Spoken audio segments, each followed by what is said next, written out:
Hay luchas que han tomado una vida entera, que han hecho de sus principios una forma de vida y de sociabilización. Es el caso de Jesús Ortega, un hombre que no ha encontrado cansancio en su caminar por la política y las causas sociales. Desde hace muchos años, Jesús Ortega ha sido una figura en la izquierda mexicana, un referente, pero también se ha ganado un lugar como un hombre mesurado y prudente, que busca la conciliación y el diálogo.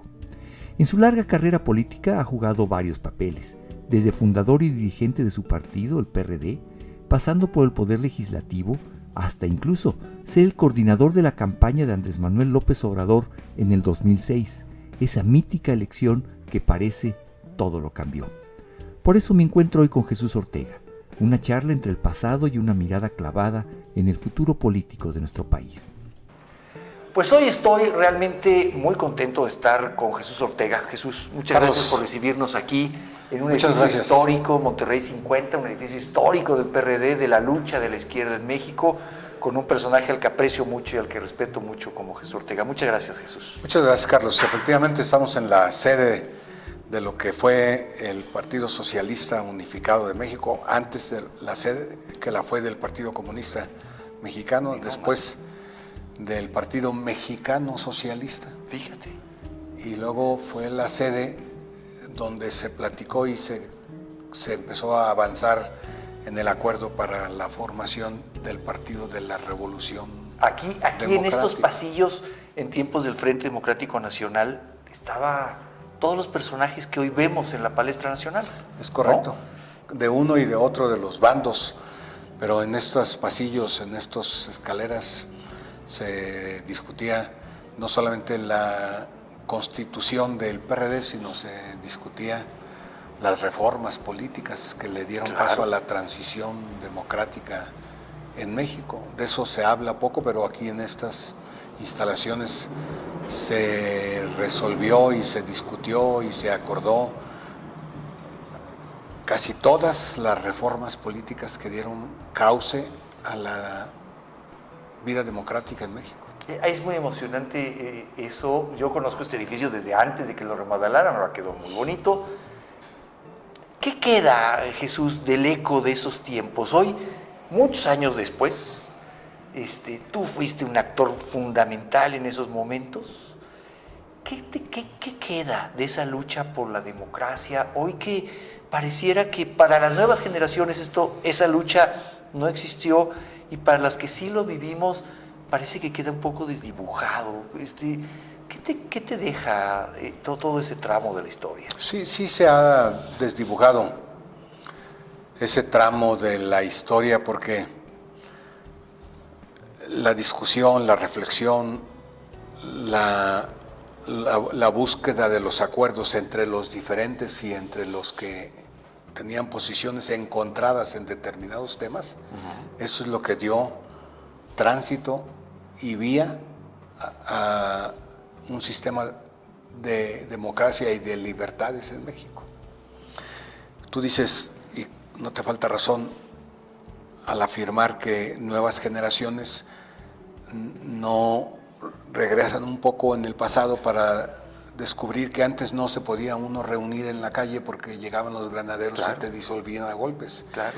Y antes no se podía uno enfrentar a un medio de comunicación porque ese medio de comunicación tenía acuerdos con el Estado y todo el poder del mundo. Y todo el poder del mundo, y te aplastaban. Claro. Y el gobierno no te permitía siquiera reunirse para discutir asuntos políticos porque lo veía como un intento de socavar la institucionalidad, aunque fuese la institucionalidad autoritaria.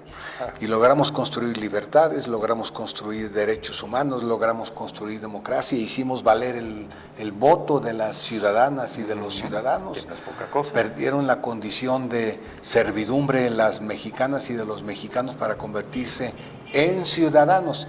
Y eso fue resultado de que pudimos encontrarnos en espacios como los de este edificio, priistas, panistas, perredistas, personas que no militaban en partidos políticos, para construir los acuerdos de la transición mexicana.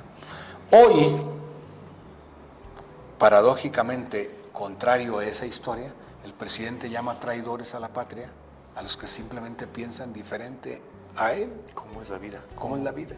¿Y tú crees, Jesús, hoy, 2024, después de que tú viviste esas luchas al lado de grandes personalidades, como te digo, que hoy están ahí dando otra vez la lucha, ¿tú crees que están en riesgo esas libertades? Totalmente. ¿Sí? ¿De ese tamaño, de esa gravedad ves las cosas? Yo estoy difundiendo un libro que construimos Rafael Hernández Estrada y un servidor, que se llama el libro 2024, El sufragio bajo ataque. Porque efectivamente en el 2024 está el riesgo de que lo construido en 4 décadas de estas que estamos platicando se disuelva y se desaparezca y se instale de nueva cuenta el régimen de partido de Estado y se instale de nueva cuenta la autocracia y se instale de nueva cuenta el poder concentrado en una sola persona. Todo el poder, no solamente el poder ejecutivo, sino el poder del Congreso y el poder judicial. Sí, que hoy está. Y los poderes de los organismos constitucionalmente autónomos. Es verdad, estamos en el riesgo de que haya una regresión de cuando menos 4 décadas y que instalemos o que permitamos que se instale de nueva cuenta el régimen del presidencialismo autoritario o del régimen del partido de Estado. Ese es el gran riesgo. Pero déjame entenderlo, Jesús.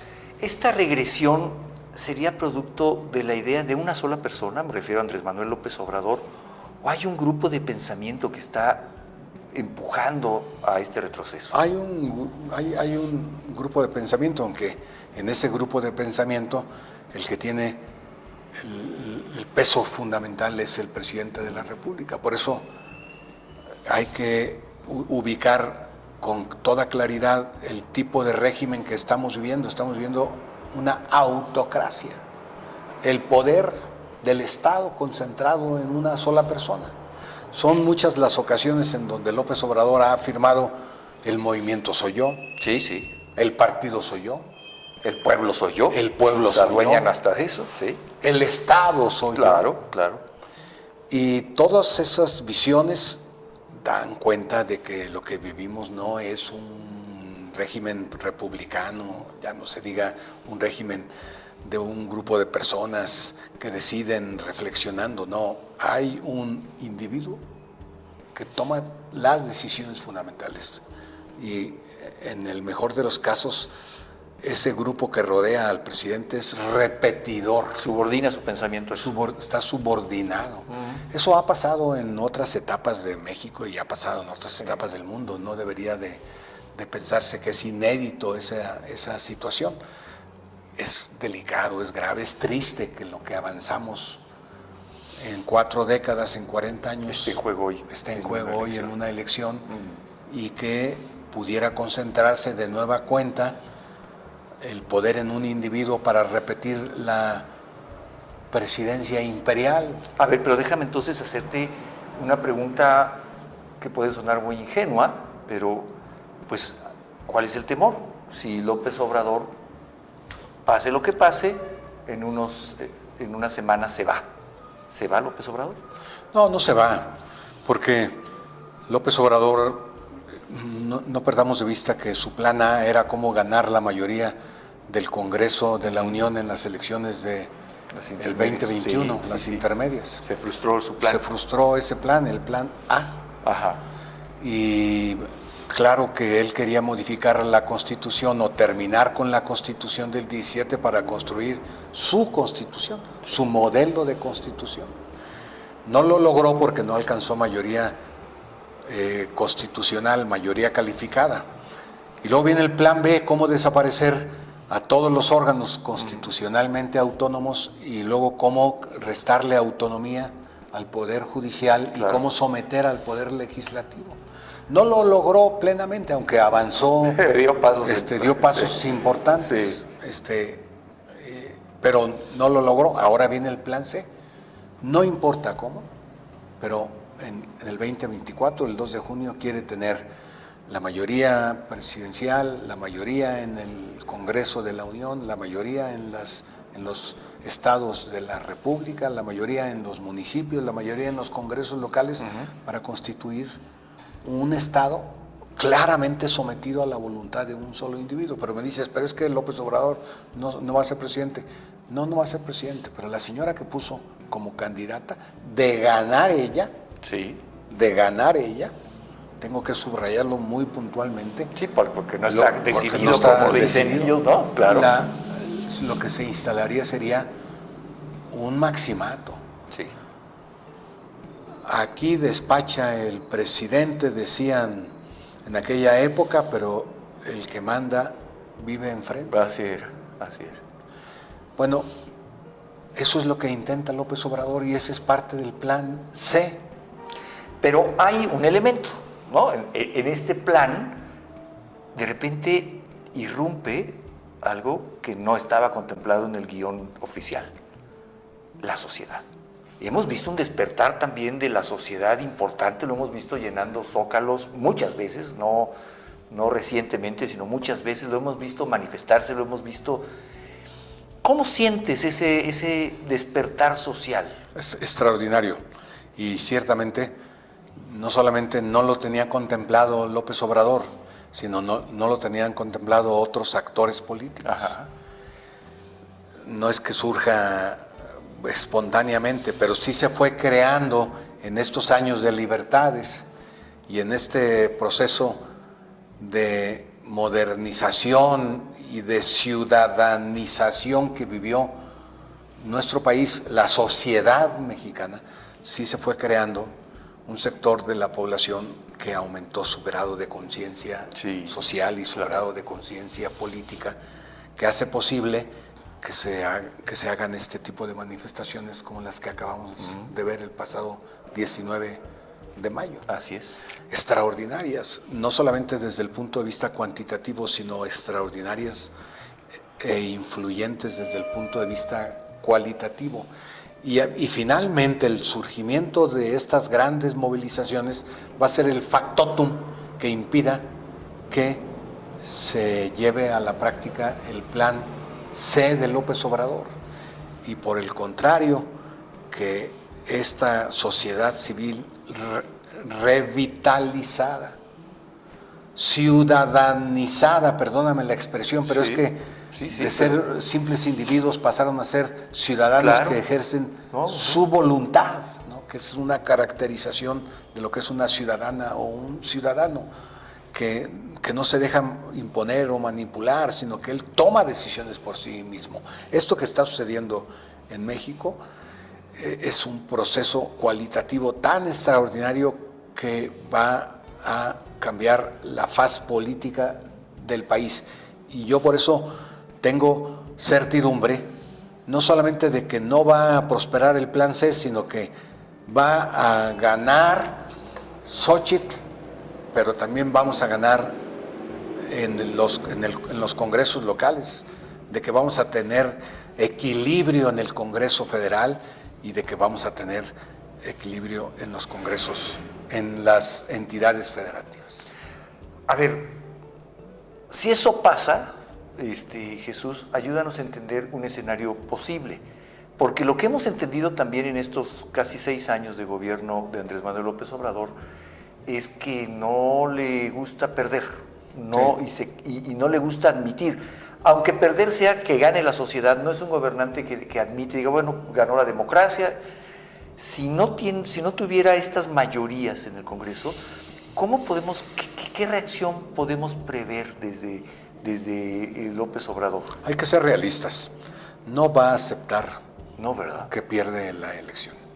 Felipe González tenía una frase, él que vivió el proceso de transición español, tenía una frase que decía: a los demócratas no se les conoce en la victoria, sino se les conoce cuando pierden. Claro. Es decir, que reconocen cuando pierden legítimamente.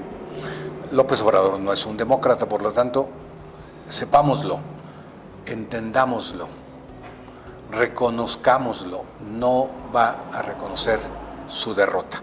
Y por lo tanto, los partidos políticos y la ciudadanía tenemos que estar prestos para reaccionar ante esto que yo tengo plenamente la seguridad de que va a hacer. No va a reconocer. Sí, yo también pienso que por ahí va. La eventual derrota que incluso cómo ha venido incorporando casi desde el principio de su gobierno, pero últimamente acentuando el tema de un golpe de estado técnico, y en fin, empieza a meter algunos argumentos. Es parte de esa estrategia. Que dices, está curando en salud esta situación. Utilizar palabras como estas que mencionas. La oposición dice, está preparando un golpe de estado técnico. La oposición dice, es traidora a la patria. Sí. Nunca vamos a aceptar que los traidores a la patria asuman el gobierno. Todas estas cosas que dice es porque está previendo una eventual derrota que él no está dispuesto a reconocer. Pero nosotros no vamos a atender esta situación sobre la base de que él se disponga a aceptar o no. Más bien lo que yo procuro es que la gente entienda que tenemos que utilizar pacíficamente todos nuestros recursos constitucionales, incluido el de la movilización en la calle, para lograr que se respete la voluntad ciudadana. Tú has vivido muchos procesos electorales, como muchos mexicanos, pero tú lo has vivido siempre desde un lugar especial, desde las dirigencias partidistas, desde la militancia en el PRD, en fin. ¿Tú sientes un ambiente especial en términos de la sociedad? Yo veo una polarización sistemática desde Palacio Nacional desde hace 5 años, casi 6 años, todos los días este tema de ustedes los malos, nosotros los buenos, los perversos y los inocentes, en fin, este discurso ha terminado por permear en la sociedad. Pero ¿cómo sientes tú que a días estamos hoy, este programa lo estamos grabando y faltan 11 días, una cosa así, para la elección, saldrá al aire cuando falten escasos una semana? ¿Cómo sientes el ambiente? Tú has recorrido el país, has estado al lado de las candidatas de oposición, de Xóchitl Gálvez, de las dirigencias del PRD, por supuesto. ¿Cómo sientes a la sociedad? ¿Dispuesta a salir a la calle incluso? Siento una gran polarización, como pocas veces, cuando menos yo lo había sentido. Una confrontación. Y mira que has sentido polarizaciones tú, ¿eh? Sí, una confrontación en grado extremo. Cuando Xóchitl dice que estamos entre una circunstancia de 2 sopas, y López Obrador también dice que estamos en una circunstancia de 2 sopas, es verdad. Estás del lado de la democracia o estás del lado del autoritarismo, y la gente no va a poder estar en medio. Exacto. La circunstancia de Maynes es una circunstancia muy respetable, no digo que no quiera jugar su papel, pero no lo va a poder jugar porque hay una realidad objetiva, y la realidad objetiva es que está polarizada la sociedad entre 2 posiciones. Así es. La de Morena y la llamada 4T, y la oposición que representamos Fuerza y Corazón por México. Ahora, ¿qué papel va a jugar Maynes? Respetuosamente lo digo, va a jugar un papel de tratar de beneficiar al régimen. Yo así los votos que están yendo para Maynes eran votos que podrían estar en la bolsa. Cuando menos eso buscaron. Ahora se ha descubierto que muchos de los votos que está recogiendo Maynes no eran los de la oposición, sino los del oficialismo. Y cuando digo que se ha descubierto, no es que alguien lo haya inventado, sino que han hecho estudios y análisis, claro, y han hecho focus groups, sondeos de grupos para localizar que muchos de los votos que tiene Maynes hubieran ido por Claudia y por López Obrador, pero van a ir por vía de Maynes. Pero déjame ponerte este ejemplo. En una etapa muy polarizada de la vida social, con Salinas de Gortari, después de las elecciones del 88, más de 300 muertos. Sí.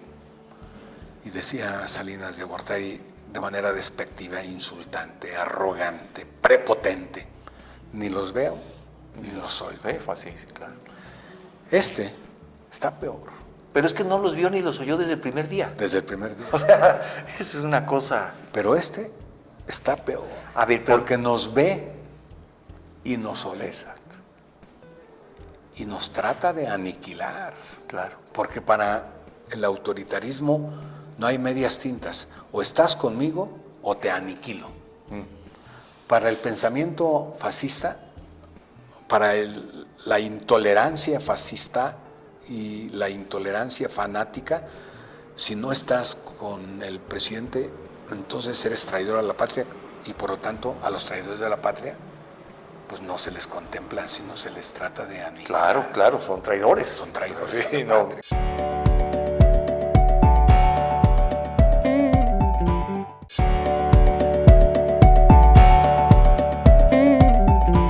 Sí, no hay... El calificativo no es menor. Entonces lo que yo digo es que hay que tener cuidado porque está el grado de polarización de tal naturaleza alentado por el gobierno que puede derivar en una confrontación de consecuencias que no se tienen todavía cuantificadas y menos valoradas con suficiencia de responsabilidad. Yo qué le diría a la gente, no nos dejemos. Si nos hacen fraude, entonces salgamos a la calle a exigir el respeto a la voluntad ciudadana. Y digo esto porque López Obrador piensa que la gente se va a quedar con el golpe, o que la gente puede asimilar el golpe y no va a salir a la calle. Yo, cuando menos por mí, yo le digo a la gente, yo no me voy a quedar con un golpe artero de López Obrador o del gobierno. Y mucha gente con la que he platicado está igual. Y yo estoy seguro que mucha gente no se va a quedar con el golpe artero, sino que vamos a salir a la calle a exigir que se respete la voluntad ciudadana. Sobre todo, supongo yo, demos un paso atrás, Jesús. Porque López Obrador no es un personaje desconocido para ti. No. Por el contrario, si alguien lo conoce profundamente, si alguien conoce sus decisiones en momentos de tensión, eres tú.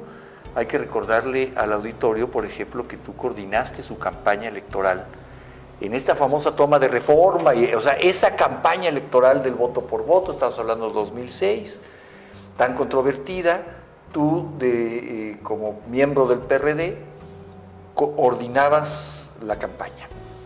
Eso quiere decir que estuviste en el corazón de la toma de decisiones. Sí. Tú fuiste testigo de cómo se fue radicalizando este personaje.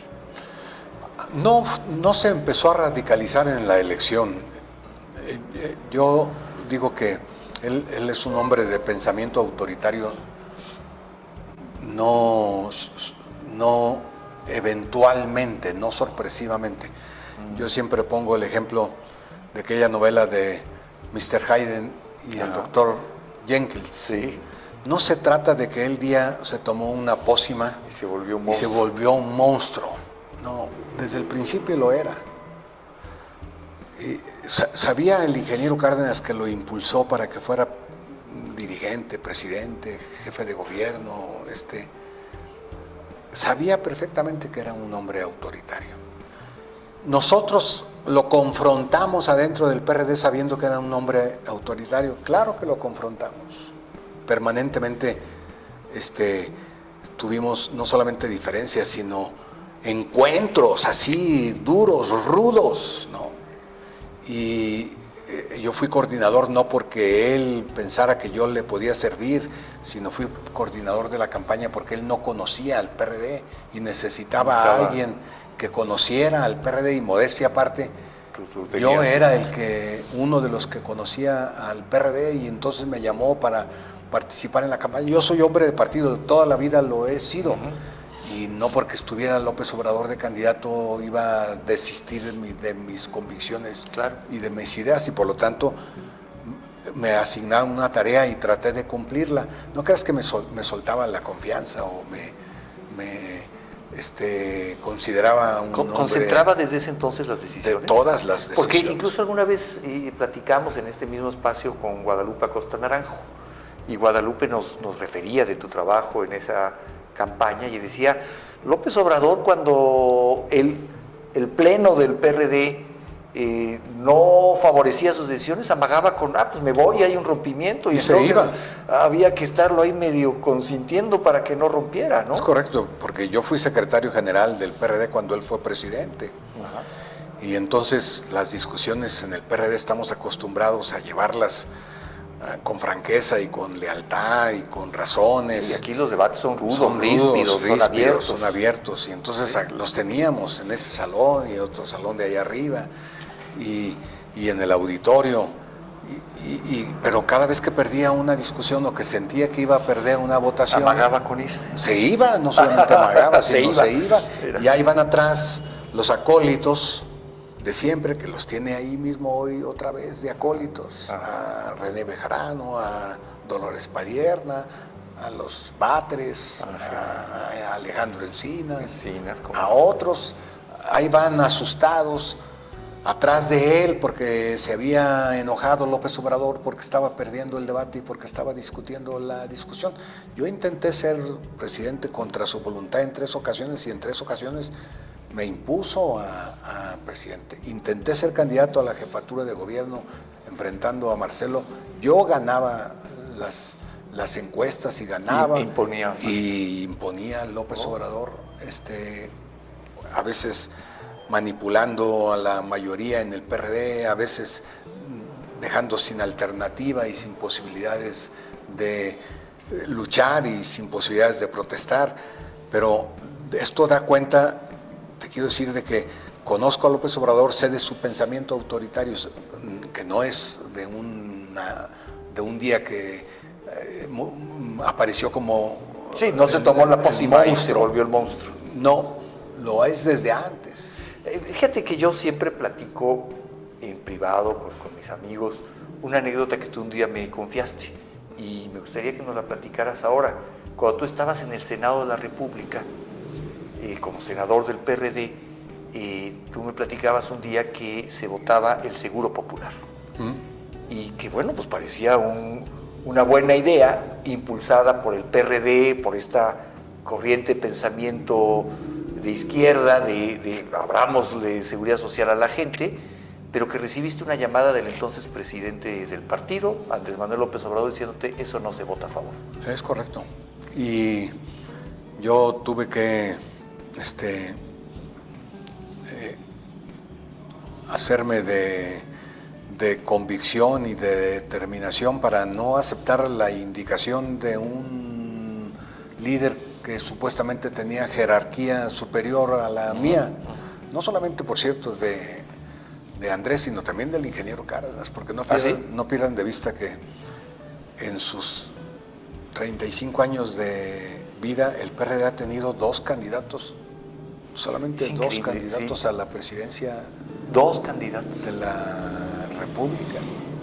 Es que son muy perseverantes y van uno y otra vez. López Obrador y ingeniero Cárdenas. Sí. ¿No? Esta cultura del jefe máximo, del líder indiscutible, del caudillo, que existía en el conjunto de la sociedad mexicana, también permea a todos los partidos. Ya veo. No solamente al PRI, sino permeó al PRD y permeó también al PAN. Por eso hay que cambiar no solamente la cultura contra el presidencialismo, la cultura del presidencialismo autoritario, para, por ejemplo, avanzar hacia un régimen parlamentario y avanzar hacia los gobiernos de coalición. Pero antes de entrar a esa parte, que es muy importante, porque además el PRD hoy tiene como un eslogan de campaña, el Partido de los Ciudadanos. Y yo quiero hablar de esa parte porque yo he sido testigo, tú sabes que trabajamos juntos en esa parte y creo que es el partido que más se acercó a los ciudadanos, decir, ¿qué hacemos? Pero antes de entrar a esa parte, que me parece muy importante, no quisiera dejar esto que parece una anécdota de López Obrador diciéndote en el Senado de la República, no voten a favor del Seguro Popular. ¿Por qué lo traigo a colación? Porque esto nos da una radiografía de un personaje, creo yo, Jesús, que no está dispuesto a aceptar las buenas ideas si no vienen de él, aún cuando se alinean a sus objetivos. Uno pensaría que el PRD estaría feliz con el Seguro Popular, no importa si viene del presidente del PRI, del PAN, de donde venga, si eso es lo que hemos estado buscando, quien lo haya propuesto, votémoslo. Pero pareciera que eso no lo dejaba satisfecho. Ese es un elemento, su impresionante narcisismo, que le lleva a asumirse como, ya lo repetíamos, el partido soy yo, el movimiento soy yo, el lo que no salga de mí no es buena idea, no está bien.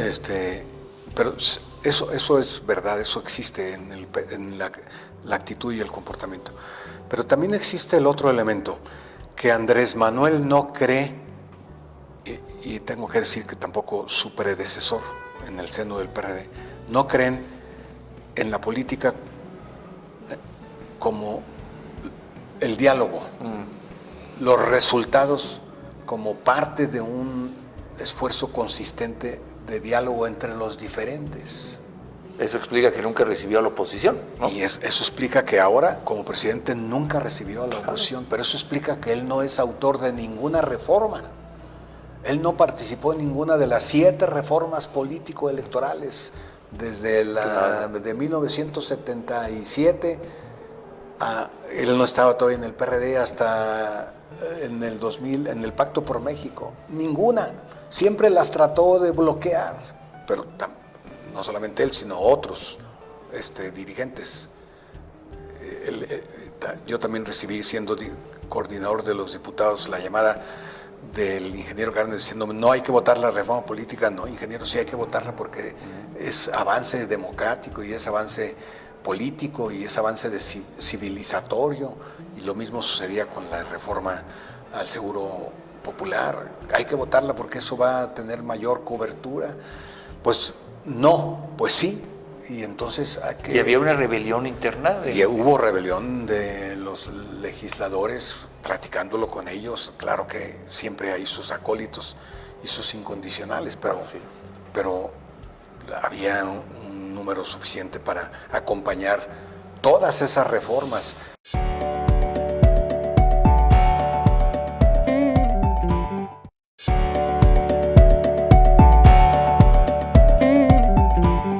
Yo por eso creo que las reformas que dieron tránsito hacia un México de libertades y de democracia tuvieron de contrincantes no solamente al PRI, sino algunos en la oposición que no consideran la posibilidad de la reforma como vía para el cambio, sino que todo lo conciben en la idea de que el caudillo es el autor de todo. El autócrata es el autor de todo. El rey es el autor de todo. No solamente es un problema psicológico, sino también es un problema de visión de la política y de visión de cómo se comportan las personas en un espacio de decisiones. A ver, entonces hablemos ahora de futuro. Esta elección va a ser un cisma en el sistema político. Creo que ha habido importantes cismas, el 88 lo fue, sin lugar a dudas, ¿no? Lo fue el 2000, que aunque no fue algo tan socialmente controvertido, nos adoptamos que los votos ya cuentan, a partir de ahí entonces IFE, INE, pero esta elección, Jesús, ha cambiado muchas cosas. O quizá no esta elección, este periodo de López Obrador ha cambiado muchas cosas. Sí. Una de ellas, sin lugar a dudas, es lo que los ciudadanos también nos preguntamos. ¿Y los partidos cuándo van a cambiar? O sea, los partidos como organismo de interés público, como la forma de participación política, también deben haber tenido un llamado de atención en este periodo, diciendo, a ver, tenemos que encontrar otras maneras, ¿no? Sí, el llamado de atención está presente, ¿eh? Lo hace todos los días la ciudadanía y lo ha hecho de manera muy enérgica. Y si uno escucha bien las cosas, la manifestación del pasado domingo también es un llamado de atención a los partidos políticos, porque quien se concentra es la ciudadanía, en su mayor parte es la ciudadanía que no ha militado en partidos políticos. Así es. Y está haciendo un reclamo. Hay una frase muy poética que dice: hay personas que son capaces de escuchar cómo crecen las plantas, pero son incapaces de escuchar el estruendo de un volcán. Pues yo digo que estas manifestaciones de la ciudadanía son estruendos de volcanes, Claro. que deberían ser escuchados por la clase política, toda, por López Obrador, pero también por los dirigentes de los partidos políticos que hacen causa con López Obrador, pero también de los partidos políticos que están enfrentando a López Obrador. Claro. Por eso nuestra oferta política, la de nosotros, la de la coalición, en donde está el PRI, el PAN y el PRD, nuestra oferta no debería de ser solamente la de cómo vamos a gobernar, sino cómo nos vamos a reformar. Eso es muy importante, claro. Nuestra oferta política debe de contemplar nuestra propia reforma interna y la creación de un nuevo modelo de partidos políticos en México, de un nuevo sistema de partidos políticos. Que es fundamental. Y de esa manera sí contribuiríamos exitosamente al cambio de régimen político, porque se trata de cambiar del régimen presidencialista a un régimen de coalición, pero también se trata de cambiar de un régimen de partidos políticos anacrónicos a un régimen de partidos políticos contemporáneos, modernos, abiertos a la sociedad. Yo siempre he dicho, Jesús, no sé si coincidas conmigo, que los mexicanos hemos, del 2000 para acá, conquistado quizá la parte más básica de la democracia, que es que el voto cuente. Eso no es poca cosa, No, nos costó mucho, pero es la parte más básica. Sí. Lo que hay que preguntarse antes es cómo llegan los nombres de los candidatos a las boletas. Hoy esos nombres de los candidatos a las boletas llegan en un cónclave. Tienes que caerle bien a la dirigencia de tu partido. Ustedes han propuesto, por ejemplo, plantear que haya Elecciones primarias.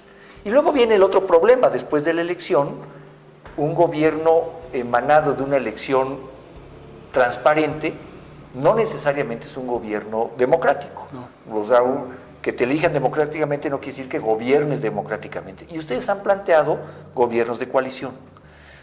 ¿Qué tan viable es que en el escenario próximo, que la sociedad va a estar muy polarizada después de la elección del 2 de junio, podamos sentarnos, los partidos puedan sentarse con la sociedad a hablar de elecciones primarias, obligatorias, universales, en fin, y gobiernos de coalición? Cambiar el sistema político se me hace difícil en este momento. La viabilidad depende de quién gane la elección, porque si la elección la ganamos nosotros, se abre efectivamente el espacio para no solamente el gobierno de coalición, sino para un nuevo sistema político. Incluso Xochitl ha hablado ya de ella gobernar en gobierno de coalición.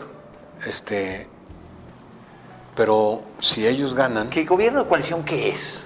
Porque a veces se me interpreta como gobierno de coalición, voy a invitar a algunos que no son de mi partido al gabinete. No. Y debe ser algo más profundo, ¿no? Sí, esa es una, digamos, una perversión del concepto. Sí.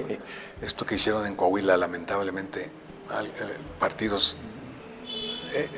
algunos partidos incluidos de la coalición nuestra, de entender el gobierno de coalición como cómo se reparten hasta las notarías, ¿no? Pues es una visión atrasada, perversa, digamos interesada, de ganar posiciones al margen de las necesidades del país. No, el gobierno de coalición es un gobierno que evita el gobierno de un solo individuo, que genera un gobierno colegiado, que hace que ese gobierno colegiado esté sujeto a la sanción por parte de la ciudadanía y por parte de los órganos del Estado. Cuando digo sanción es la revisión de la gestión del gobierno. Son, en lugar, secretarios, ministros, que su responsabilidad depende de la revisión constante y permanente por parte del Congreso de la Unión, y si el ministro de Comunicaciones no está sirviendo... ¿Pero esto haría que el ministro fuera parte del Poder Legislativo? No, haría que el ministro de Comunicaciones... O sea, no es un parlamentarismo. pero es muy cercano al Muy Parlamento, cercano. porque el ministro sería electo por el Congreso. Ah, Y por lo tanto, si es electo por el Congreso, entonces el Congreso puede destituirlo, no solamente el presidente. ok.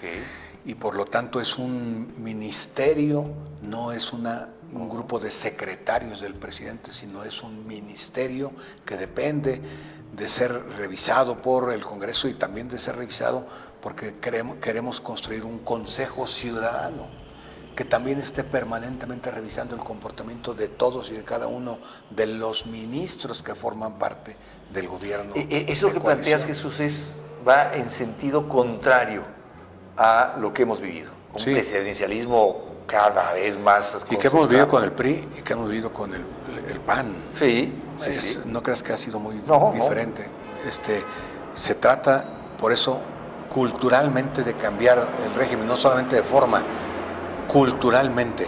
Se trata de una transformación cultural de un régimen de presidencialismo, de un solo individuo, a un régimen de un gobierno de coalición que trastoca las viejas costumbres, que trastoca la historia anterior, ¿no? Para crear una nueva.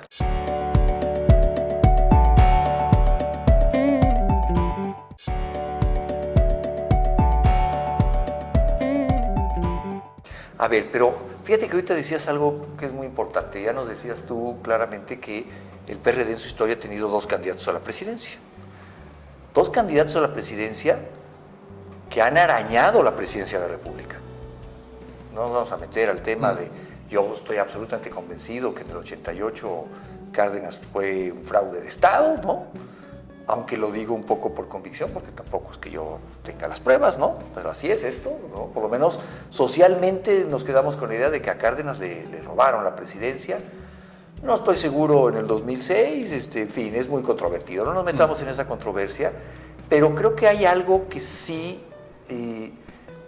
tiene que platicarse. Nos ha gobernado el PRI durante 70 años y después en otro periodo, y lo hizo como lo hizo. Yo creo que mal, ¿no? Luego vino el PAN y no lo hizo distinto. No hubo un cambio. Sustantivamente no lo hizo. Sustantivamente no. Luego vino Morena, pero no nos ha gobernado entonces el PRD.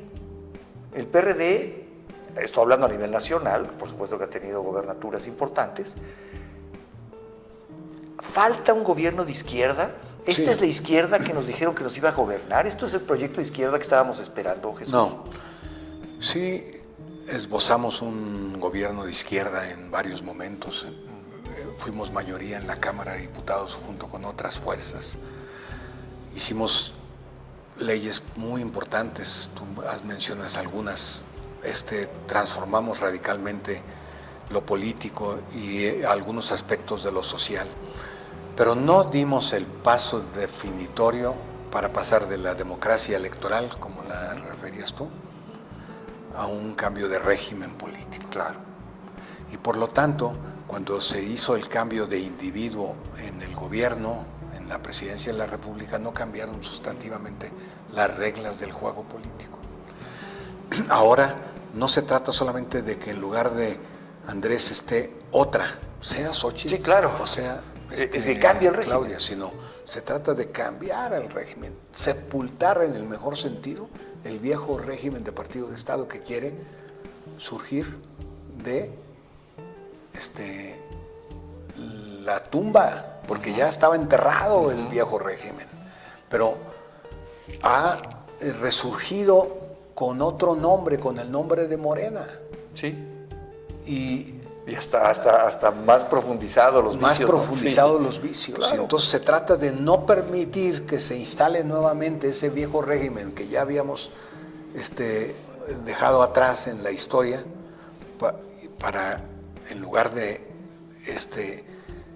esta reinstalación del viejo régimen, construir un nuevo régimen político como no había existido antes en la historia de México, que es el nuevo régimen político que ya no se sustenta en el presidencialismo autoritario, en el gobierno de un solo individuo, en el gobierno absolutista, sino en un gobierno de coalición, claro, o francamente en un gobierno parlamentario, claro, en un régimen y parlamentario, que sería para ir concluyendo, desde luego posible. Jesús, y agradezco mucho estos minutos que nos has regalado. No, la verdad es que siempre es muy grato platicar contigo. Hace un momento yo refería a que el PRD fue quizá el único partido que después de la elección del 2018 legítimamente y de verdad con preocupación, soy testigo de ello, se acercó con la sociedad civil, con algunos movimientos de la sociedad civil, dijo, a ver, ¿qué podemos hacer para atraer ciudadanos, para refrescar y abrirle puertas a los ciudadanos? En este mismo edificio, antes de que estuviera tan bonito, antes de la remodelación, nos reunimos muchas veces, tú me invitaste, de hecho fuiste tú quien directamente me invitó a participar en Futuro 21, y hablamos durante mucho tiempo, durante muchos meses, durante muchas horas, debatimos, a veces acaloradamente, a veces siempre con mucho respeto, pero como son los debates en el PRD, apasionadamente sobre cómo los ciudadanos iban a hacerse de una nueva puerta para la política. Me da la idea que al final eso pues no prosperó por muchas cosas. Creo que al final Resistencias todavía de en los partidos políticos, en las élites de los partidos así políticos. Es. ¿Tú le ves futuro a esto? Sí, desde luego. Tiene que suceder algo. Sí, no solamente porque tenga, sino es un asunto de subsistencia. O los partidos políticos dan el vuelco radical a su forma de funcionamiento, o desaparecen. Tal y como porque más vemos a los mismos en los mismos cargos y en las mismas candidaturas, ¿no? Tal y como los observamos y los conocemos, efectivamente. Por lo tanto, tiene que ser una renovación en la forma de actuar, pero también tiene que ser una renovación generacional. Claro. Y tiene que ser una renovación de personas. Claro. De individuos. Que terminan trayendo nuevas ideas, nuevos aires. Y tiene que ser, qué bueno que lo mencionas, a mi juicio lo fundamental, la renovación del pensamiento político. Porque sí, una cosa que necesitamos superar es que todo el debate político siga dándose sobre las viejas ideas del siglo pasado. Sí. El nacionalismo revolucionario. Sí. Y seguimos creyendo que generar energía eléctrica es soberanía, ¿no? Cuando podríamos modernizar el concepto de soberanía. Es correcto. Y los conceptos y las ideas fundamentales, los conceptos principales son del siglo pasado. Necesitamos hacer una revolución del pensamiento político en México, porque de esa manera va a haber una renovación del régimen y una renovación de los partidos y una renovación de los actores políticos. Pues yo estoy seguro que el propio Andrés Manuel, con esta actitud tan concentradora del poder, sembró sin quererlo esa semilla también en una buena parte de la sociedad de, a ver, ya necesitamos pensarnos de manera distinta, vernos de manera distinta, ¿no? Sí, él lo que va a hacer, llevó las cosas al extremo, a tal grado de polarización que obligó a la ciudadanía a ser parte, claro, del debate y del escenario y de la discusión, y por lo tanto a emplazar a los partidos políticos a que cambian o fallecemos. Pues Jesús, estamos a prácticamente días, horas de un proceso histórico. Siempre es un gusto platicar contigo. Te voy a pedir que platiquemos más adelante, cuando todo esto haya pasado, y me puedas también dar tu opinión de cómo sucedió desde el partido, pero también desde la sociedad. ¿Cómo no, Carlos? Jesús, siempre es un gusto platicar contigo. Gracias. Muchísimas gracias. Gracias. Un gusto. Termina así mi encuentro con uno de los personajes más influyentes en el pensamiento de la izquierda de México. Me quedo con su convicción profunda de que el país está inmerso en un proceso de cambio y de que es urgente que la sociedad la tome en sus manos. Jesús Ortega seguirá siendo una figura a la que consultar sobre el rumbo de la izquierda en México en los próximos años. Por eso, estoy seguro que la vida nos tiene preparados otros encuentros.